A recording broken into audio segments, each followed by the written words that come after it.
Hello guys, what's going on? Welcome back to my videos. It's for you guys every Goku ranked from worst to best. Now I'm also going to be including Red Shiki in this list simply because Red Shiki has the same logo type as the other one. Now if you guys enjoyed this video, remember to like what's going on. Let's get right to the video, guys.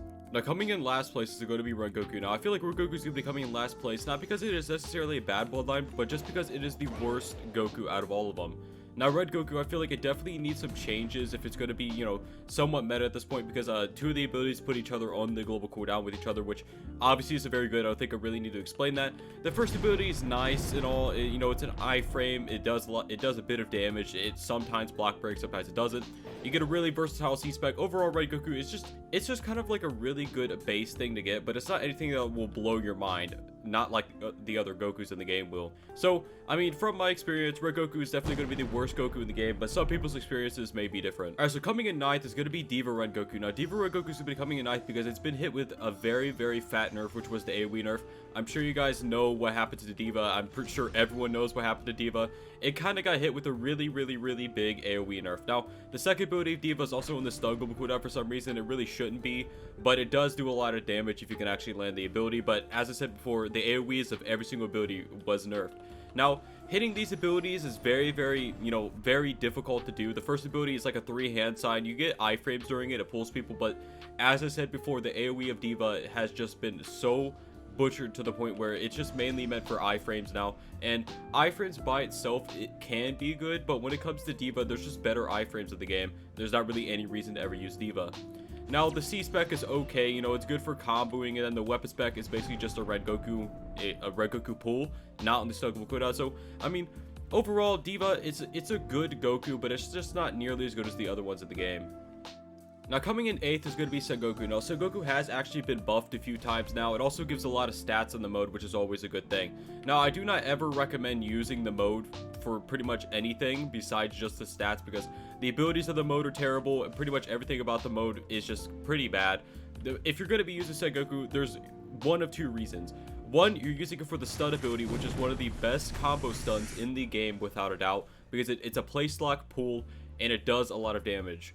Now, the other reason you might use it is actually for the counter, which is actually it drops a ton of meteors onto someone, and every time they attack you, it triggers. Now, it's not nearly as good as it used to be, obviously, because it's been changed. And the first ability is okay if you can actually land it, but sometimes it's very, very, very difficult to land. So overall, Sengoku is definitely going to be going into 8th place. Alright, so coming in 7th is going to be Tengoku. Now, Tengoku is going to be coming in 7th because it is a very damage-oriented bloodline. Now, for Tengoku, you're mainly just going to be using all of the abilities just mainly for damage.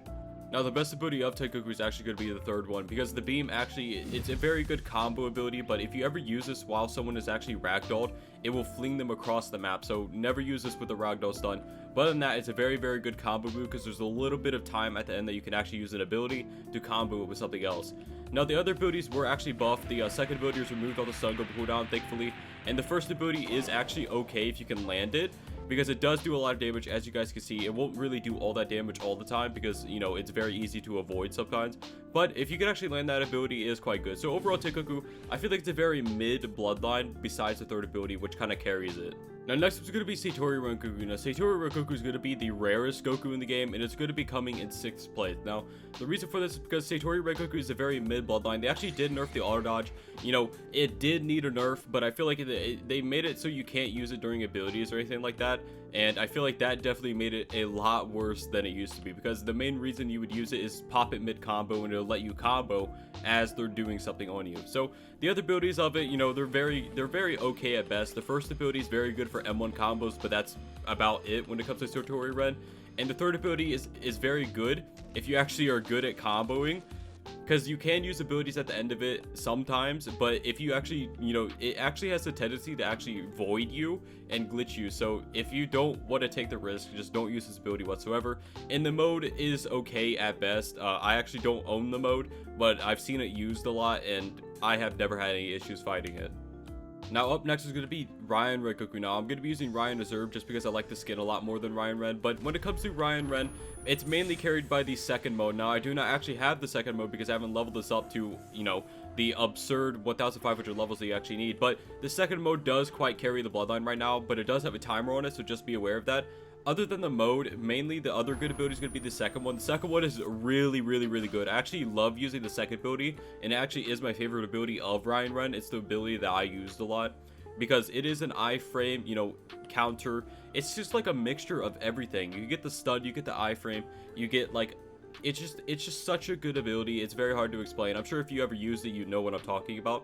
But other than that, the other abilities are very, you know, not that good. The first ability, you're not really going to be using it because it doesn't have a stun at the end of it anymore, so people can't use abilities right after it.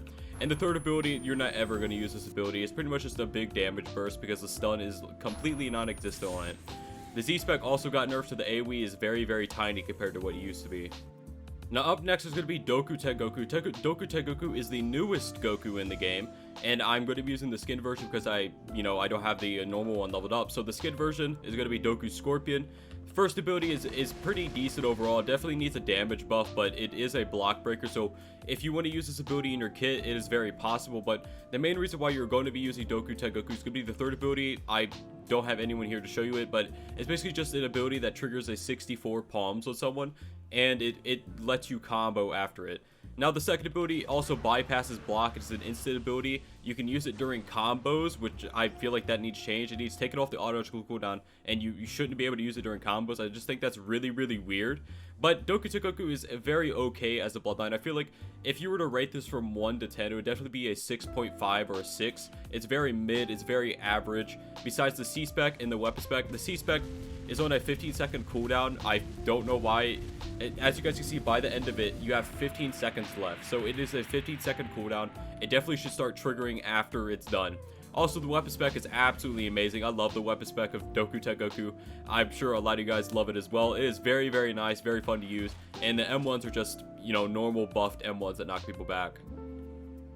Now coming in third is actually being Renshiki. I'm sure a lot of you guys are going to be surprised by this, but Renshiki actually has now the best iframe in the entire game. You can use this ability during combos, and if you hold it down, it can last 5 seconds and regen your entire chi bar. So if you use this ability correctly, it can carry you in fights. Now the second ability, I recommend avoiding this ability. It actually double takes your chi. Do not use the second ability ever. It's also only stun global cooldown. The third ability was actually buffed. The speed of it is a lot faster than it used to be and actually does a lot of damage. Out of mode, it does 60k, and you know, it's very good for just chasing people down. The C-Spec, even better than the third ability for chasing people down. It actually does block break. It does do a lot of damage, and the weapon spec does actually stun people. So overall, Renshiki is actually a very underrated bloodline. It has a very simple kit, but if you're going to be using this, it's mainly just going to be for the first ability. Now coming in second is going to be Shindai Rengoku. Shindai Rengoku is going to be coming in second because of the second ability getting buffed. If the second ability did not get buffed, it definitely would be lower on this list. But when it comes to Shindai Rengoku, I feel like the second ability being buffed was absolutely massive for it. Now it does a lot of damage. It does significantly more damage than it used to, and overall it is very good. Now the M1s were nerfed. You shouldn't use the M1s anymore because the stun doesn't last long enough for the knockback. But the throwables are still amazing. The second ability is still amazing. The third ability is still absolutely amazing. And overall, Shindai Rengoku is still a very good bloodline. Coming at first is going to be everyone's not favorite bloodline, Forge Rengoku. I have not found a single person that has found it fun to fight this bloodline, because I'm going to show you what people that use this bloodline does. They just go bonk, bonk, and then you can't hit them. You can literally never hit them. They're always on a statue 24/7, absolutely impossible to hit. The second ability is an iframe, by the way. I don't know if you guys knew that. It's an iframe, absolutely impossible to hit these people. The web spec actually did get nerfed. It does a lot less damage now, but it still is very good. And the Z spec is still the absolute whammy special that does a crap ton of damage. And by the way, you're on a statue, which makes it almost impossible to hit you.